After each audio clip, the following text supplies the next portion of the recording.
الذكر تنفع المؤمنين.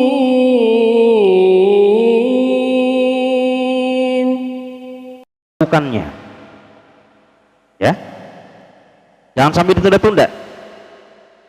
Segera melakukannya. Semua kebaikan, ya, semua kebaikan, semua amal ibadah. Maka di antara Rasulullah SAW mengatakan ihris ala ma yanfa'uka, bahkan dalam segala sesuatu yang tidak maksiat, bukan cuma ibadah saja. Rasulullah mengatakan ihris ala ma yanfa'uka wasta'in billahi wa la ta'jaz. Bersungguh-sungguhlah kalian di dalam sesuatu yang mendatangkan manfaat bagi kamu. Ini manfaat dunia dan akhirat, gitu ya. Kita disuruh untuk apa? Bersemangat. Apalagi di dalam masalah ibadah. Wasta'in billah. Minta tolong sama Allah Subhanahu wa taala. Wala ta'jaz, dan jangan lemah, jangan malas-malas. Nah ini ya. Kemudian beliau menyebutkan di minimal ada 2 ayat dalam surah Al-Baqarah, fastabiqul khairat, bersegeralah kalian, berlomba-lombalah kalian di dalam kebaikan. Nah ini sibak itu apa? Saling berlomba-lomba, ya, di dalam apa? Dalam ibadah terutama, ya, karena Nabi Muhammad SAW dalam berbagai hadis beliau pun menganjurkan kita terutama dalam kebaikan untuk bersegera dan berlomba-lomba. Contohnya adalah di dalam masalah sholat. Dari sholat saja Rasulullah mengatakan apa? Khairu suhufir rijal awwaluha. Yang paling utama barisan laki-laki dalam sholat jamaah itu adalah yang pertama, yang awal. Yang awal ini pun apa? Lebih dekat dengan imam posisinya, lebih afdol. Jadi walaupun sama-sama satu baris, ya, di baris yang pertama, cuma posisi yang paling dekat dengan imam itu apa? Paling afdol. Wa syarruha akhiruha. Sedangkan yang paling buruk adalah apa? Yang terakhir. Nah ini ya. Makanya kita, masya Allah ini ya, di dalam sholat, ya, di dalam sholat ini, dalam kebaikan pada umumnya juga, terutama dalam sholat, kita dilarang untuk ayo kamu maju, gitu ya. Biasanya saling mempersilahkan, gitu ya. Ini Rasulullah SAW mengatakan bahwasanya sebaik-baik barisan laki-laki dalam sholat adalah yang paling depan. Kemudian, ya, dalam hadis yang lainnya Rasulullah mengatakan di antaranya la yazalu qaumun yata'akhirun. Ini berkaitan dengan masalah salat juga. Orang itu apabila sering mengakhirkan salat, ya, termasuk juga masalah shaf, apalagi orang-orang yang meninggalkan salat, hatta yuakhirumullahu azza wa jalla, sampai nanti Allah Subhanahu wa taala mengakhirkan kebaikan-kebaikan yang banyak dari dia. Ya. Banyak sekali kebaikan-kebaikan yang Allah akhirkan untuknya karena dia suka mengakhirkan waktu sholat. Maka Rasulullah ditanya di antara amal yang paling afdal apa? As-sholatu ala waktiha, sholat pada waktunya. Kemudian yang kedua beliau menyebutkan di dalam surah Al-Imran, wasari'u ila magfiratin min rabbikum wa jannatin 'arduhas samawati wal ardh u'iddat lil muttaqin. Dan bersegeralah kalian kepada ampunan Tuhan kalian dan surga, ya, karena seseorang yang diampuni Allah Subhanahu wa taala, mereka akan mendapatkan surga yang luasnya arduhas samawati wal ardh, seperti luasnya 7 langit, ya, langit-langit ada 7 apa? Lapis, dan bumi. Untuk siapa? Uiddat lil muttaqin, yang Allah Subhanahu wa taala siapkan untuk orang-orang yang bertakwa.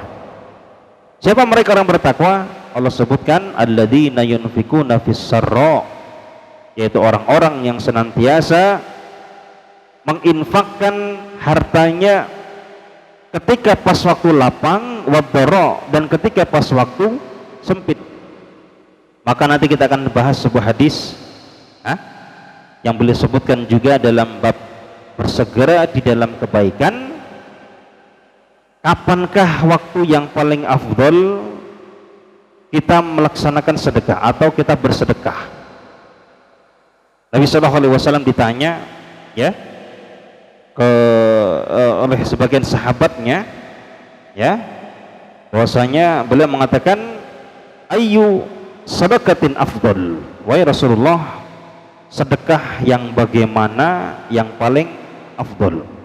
Maksudnya adalah beliau ditanya tentang waktunya, kapan, bukan masalah jenisnya, ya, tapi apa?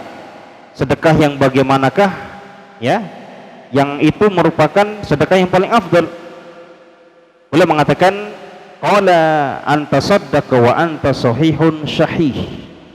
Beliau mengatakan bahwasanya sedekah itu waktunya yang paling afdal adalah engkau bersedekah sedangkan engkau dalam kondisi sehat, badannya sehat, syahih, dalam kondisi pelit, gitu kan. Orang kalau sehat biasanya banyak sekali keinginan. Kalau udah badan sehat, dia punya duit, subhanallah, ya, muncul banyak keinginan. Pengen rumah, jangankan orang yang sehatnya, orang yang sakit pun namanya nafsu terhadap dunia itu nggak habis-habis, ya. Udah punya mobil, pengen update lagi, udah punya HP, pengen yang lebih lagi, ya, sudah punya ini semuanya, pengen yang lebih lagi. Nah, ini kalau orang sehat, gitu kan ya. Nah, ketika seorang sehat, sedangkan kita memiliki banyak sekali agenda-agenda, keinginan-keinginan duniawi, ini adalah waktu yang paling afdal untuk sedekah, gitu ya. Nah, kalau orang sedekahnya menjelang mati, biasa, ya, orang menjelang wafat itu teringat, keutamaan sedekah, biasa itu ya. Ini buat si fulan, buat si fulan, buat si fulan, ini tolong infakkan ke masjid sana sini, biasa itu. Bukan berarti apa? Tidak diterima, cuma apa? Kualitas pahalanya berbeda, ya. Di antaranya adalah kita ini diperintahkan untuk bersedekah. Maka lepas kita dalam kondisi sehat, kemudian kita dalam kondisi pelit.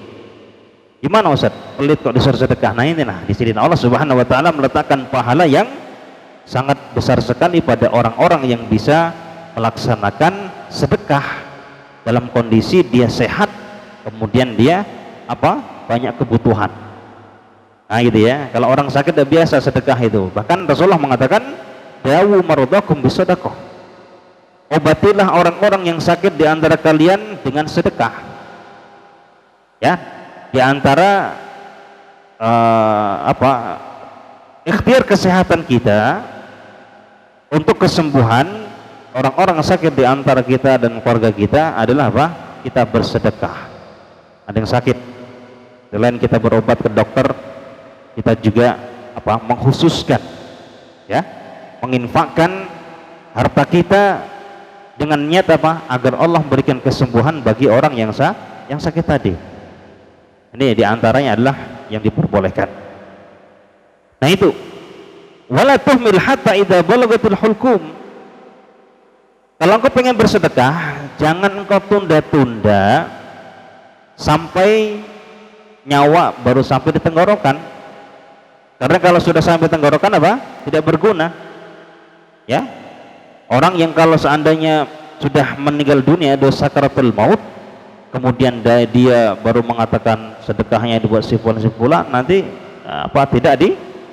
bukan, kalau apalagi kalau dia dalam kondisi sakaratul maut, adalah kondisi yang tak kala itu dia kadang-kadang ngelantur gitu ya, nggak dianggap, ya. Tapi di sini Rasulullah SAW mengatakan, ya, sedekahlah kalian tak kala pas kalian sehat, kemudian kita lagi banyak angan-angan, ya. Ini adalah waktu terbaik tak kala pas kita pengen melaksanakan sedekah. Segera, artinya gitu ya, bersegera kita bersedekah. Nah, di sini Allah Subhanahu wa taala mengatakan, ya, wa'adat lil muttaqin, bagi siapa? Alladzina yunfikuna fis sarra. Di antara tanda orang bertakwa adalah apa? Dia berinfak di jalan Allah ketika pas dia lagi senang. Waddarra, bahkan tatkala pas dia lagi susah.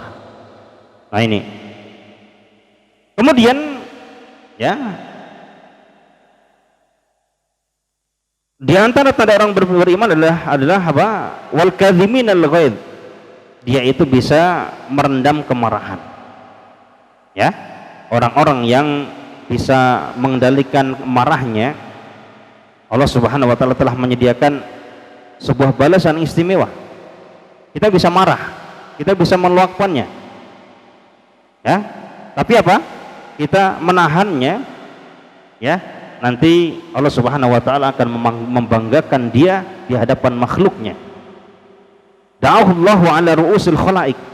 Maka lepas di padang mahsyar Allah Subhanahu wa taala sebut nama dia. Kemudian Allah mengatakan kepada para malaikat, nikahkan dia dengan apa? Para bidadari terserah dia.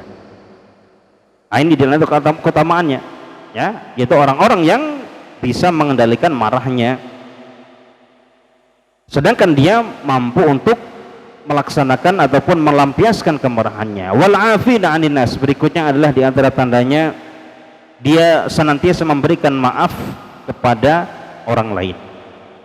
Ya, di antara amalan dan juga ibadah yang luar biasa yang sangat besar pahalanya, bahkan pahalanya tersebut tidak ternilai, tidak terukur gitu ya. Di antaranya adalah kita memaafkan orang lain. Ya, faman 'afa wa aslaha fa ajruhu 'ala Allah. Allah berfirman, barang siapa yang memaafkan kemudian memperbaiki, udah dia memaafkan, dia berusaha apa? Memperbaiki, fa ajruhu 'ala Allah, maka pahalanya nanti Allah akan kasih. Dari sini para ulama menyebutkan bahwasanya Pak, di antara pahala yang sangat besar, bahkan pahalanya dirahasiakan Allah Subhanahu wa taala, maka di antaranya adalah dia memaafkan kesalahan orang-orang yang berbuat salah kepadanya. Jadi bukan hanya sekedar minta maaf, tapi dia suka memaafkan. Orang salah minta maaf, dimaafkan. Bahkan dia menyambung masih berbuat baik kepada dia. Jadi merupakan di antara kesempatan seseorang mendapatkan pahala yang luar biasa. Kemudian wallahu yuhibbul muhsinin, Allah Subhanahu wa taala mencintai orang-orang yang berbuat kebaikan. Kemudian kita akan masuk kepada hadisnya, ya. Hadis yang pertama yang berkaitan dengan bab anjuran untuk bersegera kepada kebaikan adalah dari Abu Hurairah radhiyallahu anhu, anna Rasulullah sallallahu alaihi wasallam qala, beliau mengatakan, badiru bil a'mali fitanan, bersegeralah kalian, ya, untuk beramal soleh, dan amal soleh tersebut dikatakan soleh tatkala pas apa? Terdapat dua unsur. Ingat, amal soleh itu apa? Dikatakan sebagai amalan yang soleh kalau terdapat dua unsur. Apa pertama adalah al-ikhlas, ikhlas karena Allah Subhanahu wa taala. Yang kedua adalah mutaba'ah, kemudian caranya itu berdasarkan apa yang Nabi contohkan. Ini ya. Jadi amal soleh dikatakan soleh kalau seandainya amalan tersebut terkandung di dalamnya dua unsur, ikhlas dan mutaba'ah Nabi Muhammad SAW. Ikhlas di sini adalah yang paling penting adalah tidak berbuat syirik. Riya pun itu merupakan apa? Di antara syirik, tapi syirik kecil. Ya. Dan ini merupakan, ya, yang bisa menghanguskan amalan. Syirik kecil itu minimal tatkala pas dia beramal dia riya, maka amalan-amalan yang tatkala itu dia lakukan, ya, itu tidak bernilai pahala sama sekali. Ya, apalagi syirik besar. Ya, kalau syirik besar dia apa? Walau asyraku lahabitu anhum ma kanu ya'malun. Kalau mereka berbuat syirik, maka semua amal-amalan kebaikan dia selama dia hidup maka akan sia-sia. Ini bahayanya. Jadi ikhlas di sini adalah diantara apa? Tidak riya. Dia memang tidak berbuat syirik kepada Allah Subhanahu wa taala, dan mengikuti caranya dengan cara yang telah diajarkan Rasulullah sallallahu alaihi wasallam. Badiru bil amali fitanan. Amal soleh di sini Rasulullah mengatakan, bersegeralah kalian untuk beramal soleh sebelum datang sebuah masa di sana banyak fitnah. Kaqita'i minal laili mudlim, seperti malam yang gelap. Jadi ada sebuah fitnah di sini, fitnahnya bermacam-macam. Ya. Fitnahnya bermacam-macam. Ada fitnah syahwat, ada fitnah syubhat. Ya. Yang sekarang luar biasa, kita seolah-olah berada di dalamnya. Saat ini, ya luar biasa, ya. Dari media sosial, ya, syahwatnya ada, syubhatnya banyak. Makanya banyak sekali, ya. Di antara disebabkan oleh fitnah dahsyat tersebut, orang bisa mengatakan, Rasulullah mengatakan, yusbihur rajulu mu'minan wa yumsi kafiran. Saking dahsyatnya fitnah tadi, ya, ada orang lelaki yang paginya itu beriman, sorenya sudah kafir. Wa yumsi mu'minan wa yusbihu kafiran. Ataupun sorenya dia beriman, paginya sudah kafir. Kenapa? Karena mereka melakukan perbuatan-perbuatan ataupun perkata-perkataan yang bisa menyebabkan mereka murtad daripada agama Islam. Nah ini ya. Apa alasannya? Yabi'u dinahu bi'aradi minad dunya. Karena mereka sebabnya kafir tadi ya, pagi sore, pagi mukmin, sorenya kafir, sorenya mukmin, paginya kafir. Disebabkan adalah mereka menjual agamanya karena kepentingan dunia.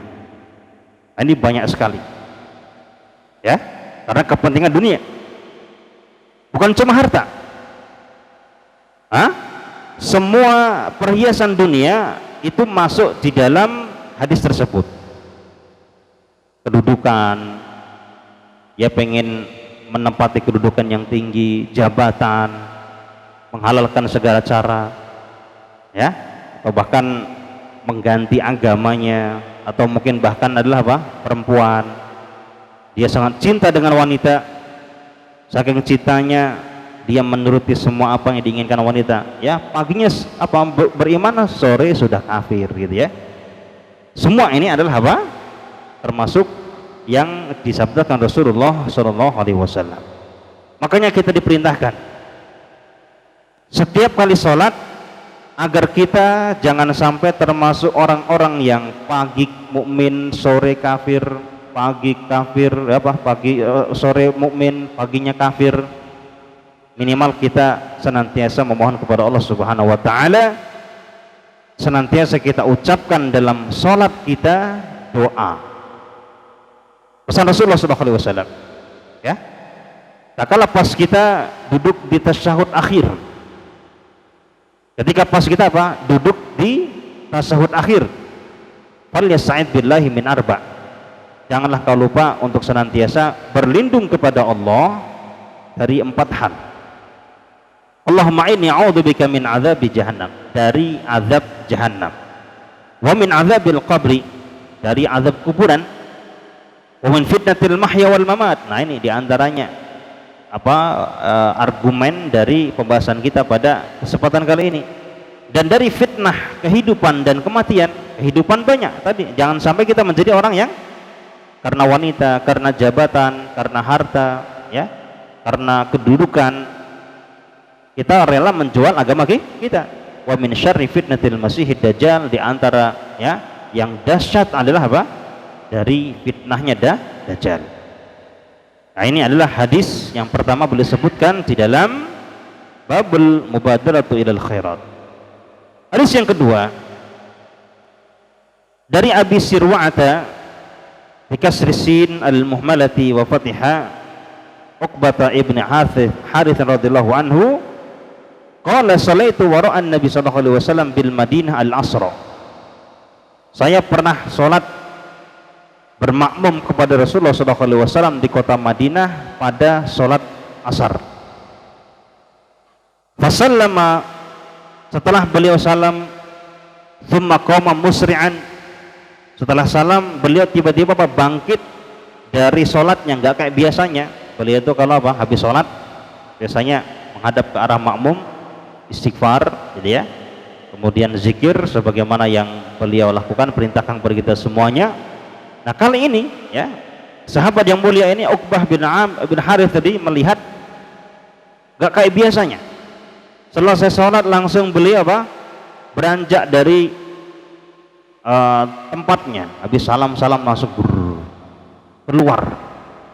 Ya, ini fatakhatta riqaban nas. Beliau melangkahi pundak-pundaknya orang, para sahabat Nabi, karena pintu keluarnya arahnya ke belakang, gitu ya. Jadi beliau memisahkan pundak-pundaknya orang yang itu biar dia bisa lewat.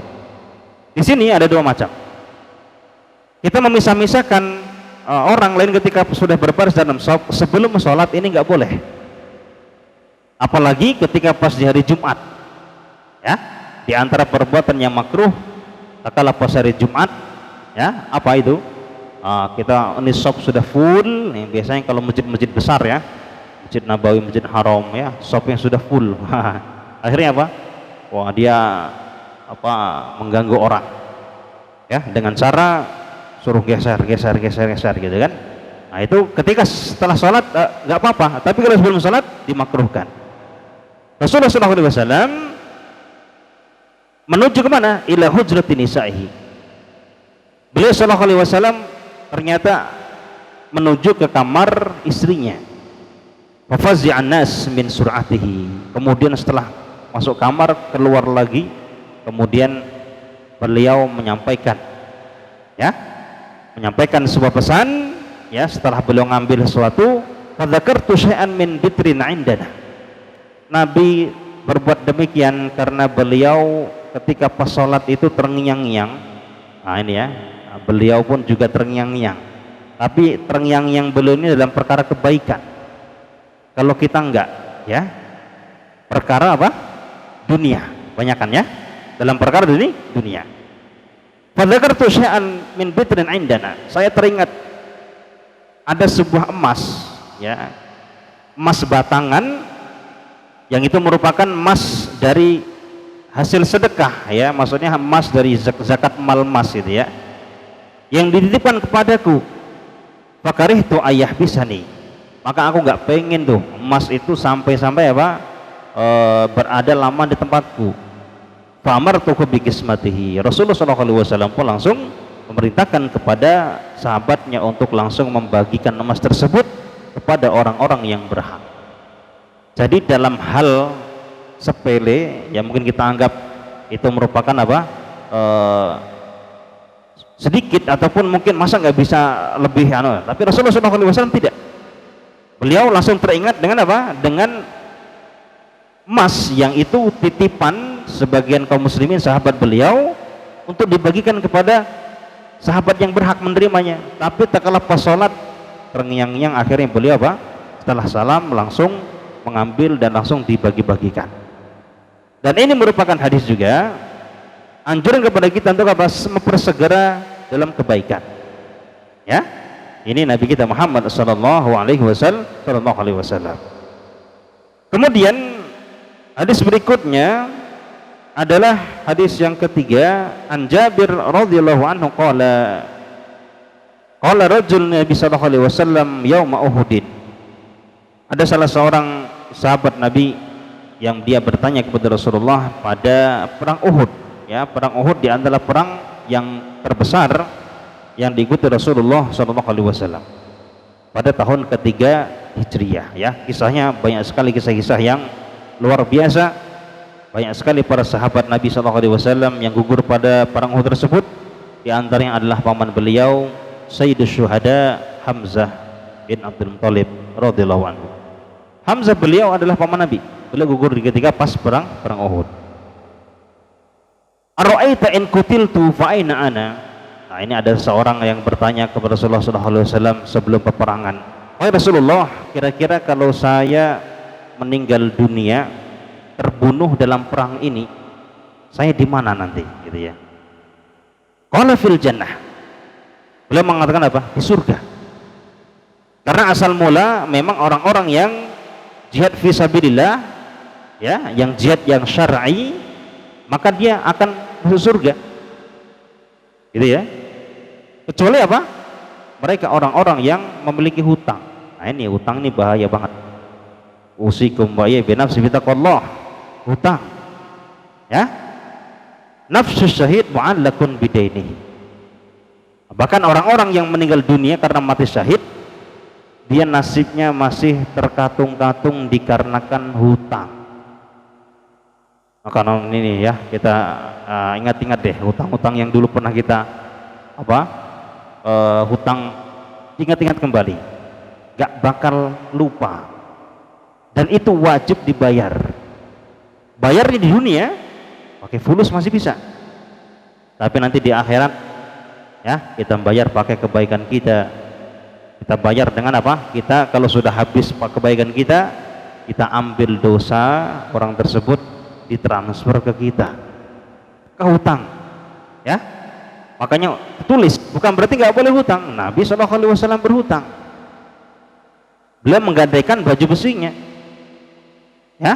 Makanya ancaman sangat keras. Beliau sampai mengatakan apa dalam sebuah hadis, barang siapa yang dia berhutang dengan niat tidak membayarnya, hutang niatnya nggak mau bayar, gitu kan ya, ya niatnya kan dalam hati, antara dia dan Allah yang tahu.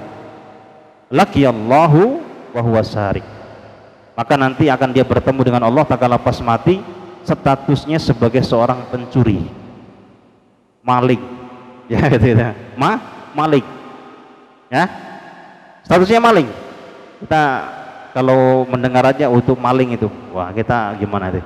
Orang meninggal dunia statusnya maling adalah orang-orang yang berhutang, sedangkan dia ada niat tidak mau melunasi. Ya makanya hati-hati terhadap hutang ini, ya. Kita kembali ingat-ingat, mungkin kalau seandainya ada istrinya, diingat-ingat tahun ini nggak apa-apa, itu namanya apa? Bertolong menolong dalam kebaikan itu. Karena hutang ini pasti akan kita bayar. Ya, pasti kita kan bayar. Matlul ghani dzulmun. Kata Rasulullah mengatakan, orang yang mampu untuk bayar hutang tapi dia menunda-nundanya adalah perbuatan zalim. Ya, makanya aduh, ya, saat ini luar biasa ya. Orang kalau udah nggak nagih-nagih dikirain lupa gitu kan ya. Atau bahkan mungkin apa? Itu diantara kepintaran dia, ya, bisa ngeles tak kalah pas ditagih hutang. Nah ini naudzubillah min dzalik, ya, gak masuk surga kita, gak masuk surga. Apalagi yang memang dia tidak ada niat i'tikad baik untuk bayar hutang. Kalau kita berhutang, niatkan kita pengen bayar, ya. Kata Rasulullah SAW, barang siapa yang berhutang, ya, dia niat akan bayarnya, maka Allah akan tolong dia. Tapi niat dulu, niat dalam hati yang kuat.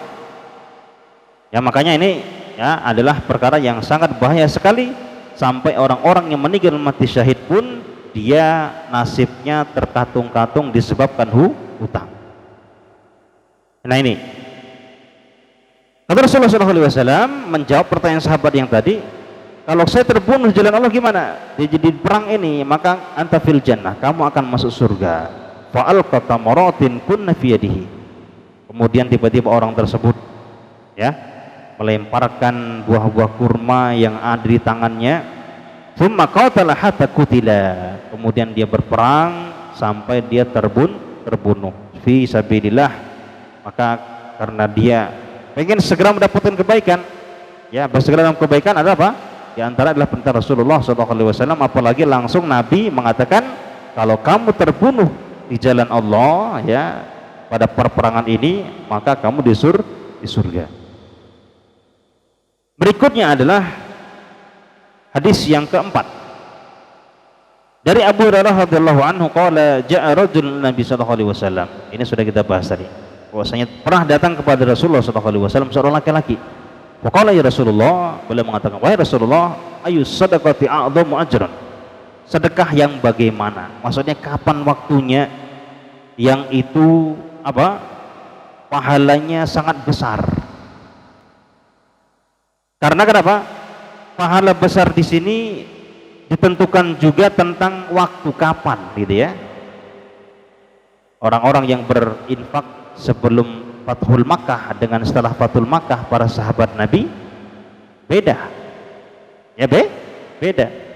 Infaknya para sahabat Nabi sama-sama air dengan infaknya kita sama-sama air beda. Waktunya. Kemudian karena niatnya. Di antara yang membedakan apa? Niat. Benar-benar ikhlas. Ya, ada salah seorang kisah, ya ini kisah yang masyhur. Ada wanita yang dia diampuni Allah Subhanahu wa taala karena dia memberikan anjing minum. Bukan karena amalannya, tapi besar pahalanya karena niatnya yang memang benar-benar ikhlas karena Allah Subhanahu wa taala. Ada yang besar tersebut ditentukan juga oleh kapan dia berinfak. Di antara waktunya adalah antasaddaqa wa anta sahihun syahih takhshal faqra. Waktu yang tepat, yang paling bagus, besar pahalanya, yaitu engkau bersedekah sedangkan badan kamu sehat, dalam kondisi pelit, ya, engkau takut akan kefakiran. Dan disinilah memang fitrahnya, dan apalagi ada setan di sana, ya. Innallaha asyaiton ya'idukumul faqra. Tak lepas kita yang berinfak, setan senantiasa berbising-bising, ya, jangan, gitu kan, menjanjikan kepada seorang kefakiran. Wallahu ya'idukum maghfiratan minhu wa fadla. Allah Subhanahu wa taala menjanjikan ampunan dan ganti. Fadla di sini, ya, fadla di sini karunia adalah maksudnya ganti. Orang berinfak, Allah akan ganti. Gak usah diminta, pasti Allah ganti. Tapi setan, aduh, nanti kamu gimana, ya? Ini uang kamu tinggal segini. Nanti kalau kamu berinfak habis gini. Itu setan. Allah ya'idukum maghfiratan minhu wa fadla. Ya, ini adalah hadis yang kita bahas tadi. Insyaallah kita lanjutkan pada pertemuan yang akan datang. Semoga Allah Subhanahu wa taala memberikan kita kemudahan untuk bisa mengamalkan, dan Allah Subhanahu wa taala berikan kepada kita semuanya, as'alullahal azim rabbal arsyil azim ayyarzuqana ilman nafi'an wa rizqan wasi'an thayyiban wa amalan mutaqabbala wa shifaan min kulli da'in.